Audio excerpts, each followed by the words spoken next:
নমস্কার বন্ধুরা, ভালো আছেন তো সবাই?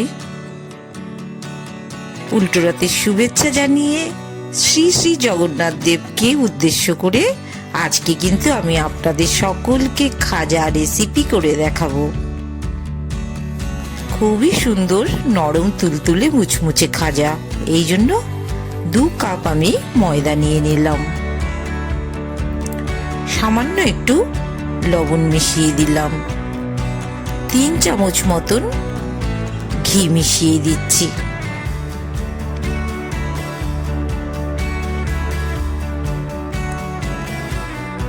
খুব সুন্দর নরম তুলতুলে মুচমুচে আমি কিন্তু খাজা করে দেখাবো। হাত দিয়ে ভালো করে ঘিটাকে মেখে নিচ্ছি।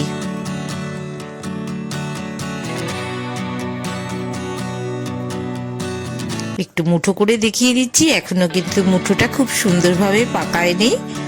আরও 1 চামচ মতন ঘি মিশিয়ে দিলাম আমি।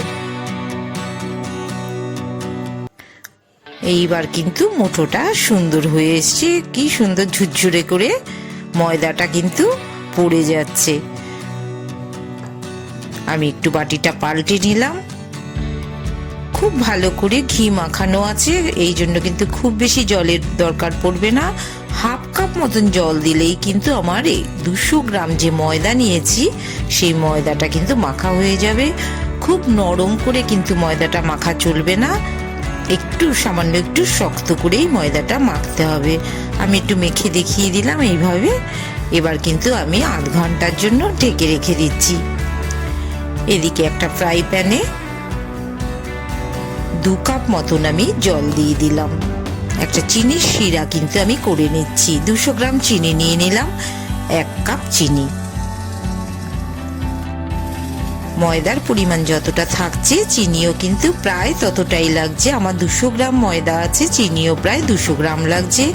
জলটাকে ভালো করে ফুটিয়ে নিচ্ছি। যখন ভালো করে ফুটে এসছে চিনির শিরাটা, তখন কিন্তু আমি 3টে এলাচি ওর মধ্যে মিশিয়ে দিলাম।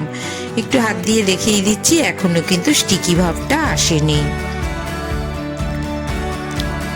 এখন কিন্তু একটু ভালো, এই যে দেখিয়ে দিচ্ছি, দেখো একটু চটচটে ভাব কিন্তু চলে এসছে। তখনই কিন্তু শিরাটা, আগুনের ফ্লেম এখন আমার বন্ধ করে দিতে হবে। একদম পারফেক্ট শিরা হয়ে গেছে। এই অবস্থায় আমি কিছুক্ষণ ঠান্ডা করে রাখবো। ময়দাটার 30 মিনিটস পর আমি চলে এলাম। ময়দাটাকে কিন্তু লেচি কেটে দেখিয়ে দিচ্ছি। যত ভালো করে তোমরা ময়াম দেবে ততই কিন্তু মুচমুচে কিন্তু তুলতুলে খাজা তৈরি করতে পারবে। লুচির থেকে সামান্য একটু বড় সাইজের আমি কিন্তু লেচি করে নিলাম। এবার কিন্তু কর্নফ্লাওয়ার দিয়ে আমি ময়দার যে লেচিগুলো, এগুলোকে রুটির মতন শেপ দিয়ে যতটা পারবো আমি পাতলা করে কিন্তু বেলে নিচ্ছি। অবশ্যই কিন্তু এক্ষেত্রে তোমাদের কর্নফ্লাওয়ার দিতে হবে। হাত দিয়ে দেখিয়ে দিচ্ছি, দেখো পুরো হাতটা কিন্তু আমার ভেতর থেকে দেখা যাচ্ছে, এতটাই পাতলা করা হয়েছে। লুচির মতন, লুচির থেকে সামান্য একটু বড় সাইজের, দেখো কালো থালাটা পর্যন্ত পুরোপুরি দেখা যাচ্ছে। এভাবে কিন্তু আমি রুটিগুলো পরপর করে বেলে নিচ্ছি। কি মানে যতটা পারবে পাতলা করবে, আর ধারগুলো, এই যে রুটির ধারগুলো যেটা, সেটা কিন্তু খুব ভালো করে টেনে টেনে বড় করে নিতে হবে। এবার প্রত্যেকটা রুটির উপরেই কিন্তু এভাবে আমি ঘি প্রথমে একটু লাগিয়ে নিলাম, তারপর কিন্তু কর্নফ্লাওয়ার ভালো করে চারিদিকে লাগিয়ে নিয়েছি। এইভাবে কিন্তু আমি পর পর রুটিগুলো প্রথমে একটু ঘি দিয়ে মাখিয়ে নিচ্ছি। দেখো ঘি দিয়ে ব্রাশ করে নিচ্ছি। প্রয়োজনে তোমরা সাদা তেলও কিন্তু ব্রাশ করে নিতে পারো। তার উপরে কর্নফ্লাওয়ার দিয়ে দিচ্ছি। এইভাবে পুরো প্রসেসটাই কিন্তু চলতে থাকবে।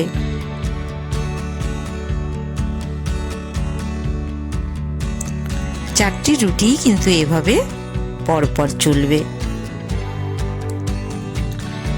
তোমাদের খুব ভালো করে কিন্তু আমি দেখিয়ে দিচ্ছি।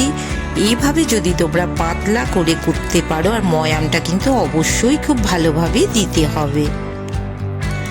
4টি রুটি পরপর কিন্তু আমি সাজিয়ে নিলাম। লাস্ট রুটিটা বাকি আছে, তাই জন্য আবারও একটু ঘি, তার উপরে কর্নফ্লাওয়ার দিয়ে আমি আরেকটা রুটি প্রেস করে নিলাম।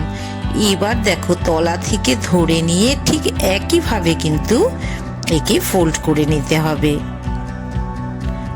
বাঁশির মতন করে লম্বা করে খুব চেপে চেপে কিন্তু এই কাজটি করতে হবে, না হলে কিন্তু ভেতরের যে খাজার যে খাঁজগুলো থাকে সেগুলো কিন্তু খুলে যেতে পারে।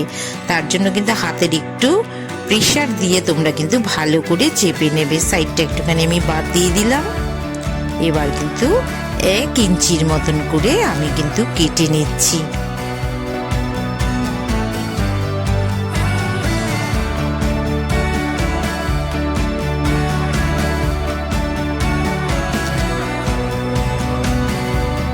আমার কিন্তু কাটা হয়ে গেছে। এবার একটা পাত্রে আমি তুলে নিচ্ছি। দেখো 1 ইঞ্চি, তোমরা প্রয়োজনে 1.5 ইঞ্চিও কিন্তু করে নিতে পারো।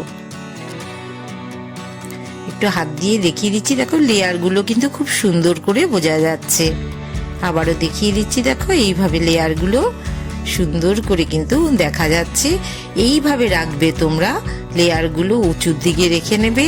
এবার হাত দিয়ে একটু যে জায়গাটা দিয়ে একটু মোটা মতন আছে একটু প্রেস করে নিয়ে একটু চ্যাপটা করে নিয়ে তবেই কিন্তু হালকা হাতে বেলতে হবে। দেখিয়ে দিয়েছি, দেখো লেয়ারটা দেখা যাচ্ছে সুন্দর করে। এইভাবে হালকা হাতে কিন্তু এগুলোকে খাজাগুলোকে বেলে নিতে হবে। খুব বেশি কিন্তু চাপ দেবে না, লেয়ারগুলো কিন্তু তাহলে বসে যাবে। এইভাবে আমি প্রত্যেকটাকেই কিন্তু একইভাবে প্রেস করে নিয়ে হালকা করে কিন্তু বেলে রেডি করে নিচ্ছি।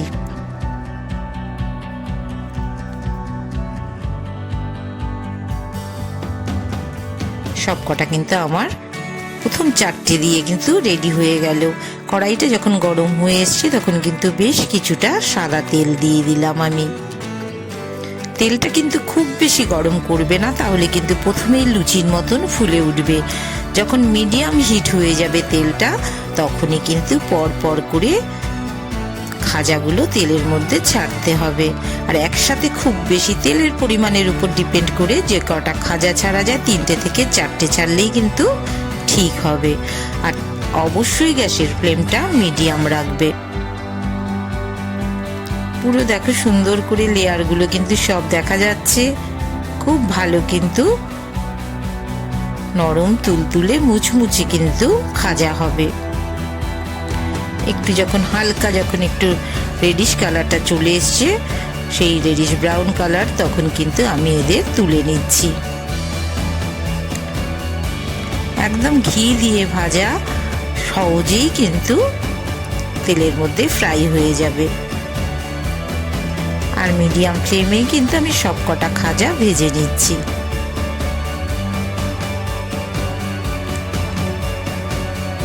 গ্যাসের ফ্লেমটা কিন্তু অবশ্যই মিডিয়াম রাখতে হবে। এবার আমি যে চিনি শিরাটা আগের থেকে যেটা করে রেখেছিলাম, সেই শিরাতে এই যে খাজাগুলো যেগুলো ভেজে নিয়েছি, একটু ঠান্ডা হবার পর ওই শিরাতে কিন্তু আমি মিশিয়ে দিয়েছি। সুতাপাস কিচেন এরকম দারুণ দারুণ রেসিপি তোমাদের জন্য নিয়ে আসে। তোমরা কিন্তু অবশ্যই ভালো লাগলে, রেসিপিগুলো ভালো লাগলে অবশ্যই চ্যানেলটা সাবস্ক্রাইব করে দিও। আর নতুন নতুন রেসিপি আমি আবারও নিয়ে আসবো। সবাই সাথে থেকেও ভালো থেকো, শুভেচ্ছা রইল। পাশে থাকা বেল আইকনটি অবশ্যই প্রেস করে রেখো, তাহলে তোমাদের কাছে সবার আগে নোটিফিকেশন পৌঁছে যাবে। আবার দেখা